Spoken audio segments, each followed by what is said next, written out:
Gicu ne explică de ce acest apartament costă 240.000 de euro. Salutare! Haideți să începem cu aceea că avem condiționerul la 70-90 de metri pătrați la acest apartament. Toată mobilul este de vopsit, cu mecanisme bluș, hetic pe toată casa. Avem pardosea caldă, toată suprafața în afară de dormitoare. Ușile le avem de la Nani, 2,40, ascunse pe profil negru. Profilul avem pe jos tot negru. Aceasta este bucătăria. Bucătăria o avem toată pe model vopsit, MDF. Toată tehnica este de la Franchi, croitorul o aduce la noi în țară, care se ocupă cu bucătărie. Frigider, totul este Franchi. Mașina de spălat. Mecanismele avem toate pe hetic. Hetic. Și susul este totul blu. Geamuri panoramice, priveliște destul de ok. Avem o masă destul de comodă, foarte bună. E din piatră, cu sticlă, pe picior destul de comod.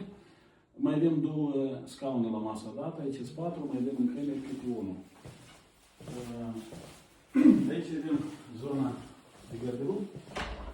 Este mașină de spălat, mașină de uscat Samsung, la 9 kg, ambele. Aici avem primul dormitor mai mare. Geamul este panoramic, patul cu depozitare, materasul ortoped, tot așa avem. Aici avem al doilea dormitor, tot așa este, modula este iarăși menajată destul de bine, gândită, loc, saltare din sticlă. Aici tot e MDF vopsit. Tot e vopsit în două rânduri. Avem primul strat vopsit, al doilea este din carcasa interioară. O întrebare. Apartament mai bun în acest complex este la moment? La moment, poate și băieții lucrează, dar la moment nu avem. În vânzare? Nu avem.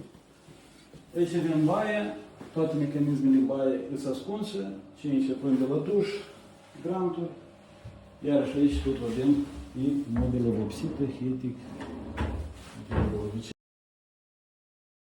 Acesta este tot apartamentul. Așa că persoanele care doresc într-adevăr ceva bun, mă telefonați și ne apropiem la o prezentare.